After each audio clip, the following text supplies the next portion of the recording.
আজকে আবার চলে এসেছি আমি নয়াবাজার হাটখোলা নন্দীধামে। তো নন্দীধামে আসলে আমার এত ভালো লাগে, এখানকার পরিবেশটা দেখুন। এখানটায় আজকে ফুটবল খেলা হচ্ছে, তো এই একটা গানের ধুন বাজে, এত সুন্দর লাগে এই জায়গাটায় আসলে আর মনে হয় না এখানটা থেকে আমি যাই। আমার তো ভীষণ ভালো লাগে, আরও ভালো লাগে। এটা আমার বাপের বাড়ি, বাপের বাড়ির দেশ, অবশ্যই সবারই নিশ্চয়ই ভালো লাগে। তো এই হচ্ছে নন্দীধামের প্রথম প্রবেশ পথে একটা গণেশ মূর্তি আছে, খুব সুন্দর। আম গাছটা আছে, খুব সুন্দর লাগে এখানে। দেখুন এত সুন্দর আম গাছটা। এখানে একটা ষাঁড় আসতো, সেই ষাঁড়টা প্রত্যেক দিন এখানে আসতো। তো হঠাৎ করে ষাঁড়টা এখানে মারা যায়, তারপরে এরা সবাই এখানটায় সেই ষাঁড়টাকে সমাধিস্থ করেছে। তো এই জায়গাটা হচ্ছে সেই জায়গা। তো ওরা সেই জন্য এই জায়গাটার নাম দিয়েছে এখানকার লোকেরা যে এটা নন্দীধাম, যেহেতু ষাঁড়টা ছিল এখানটায় প্রত্যেক দিন নাকি আসতো।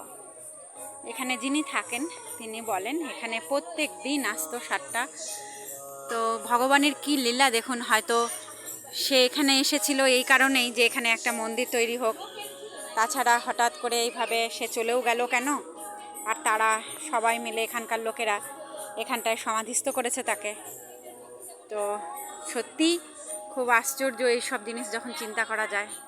ভগবানের অপার লীলা, তার লীলা বোঝা ভার। খুব সুন্দর ছোট্ট একটি শিবলিঙ্গ আছে এখানটায়, খুব ভালো লাগে এখানে আসলে। সেই মাঠের হাওয়া, স্নিগ্ধ বাতাস বইছে এখানটায়। তো দেখুন, আপনাদের একবার দেখিয়েছিলাম, তো আবার দেখাচ্ছি। দেখুন কি সুন্দর। এটা পেছন দিকটা,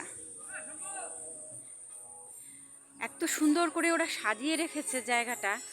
এটা কিন্তু পুরোটা নিচে মাটি, কিন্তু সত্যি বলে মাটির টান। তো এখানে মাটিতে এত পরিষ্কার, সামনেটা দেখতেই পাচ্ছেন কত ফুলের গাছ লাগিয়েছে, প্রচুর ফুলে কড়ি এসছে গাছগুলোতে।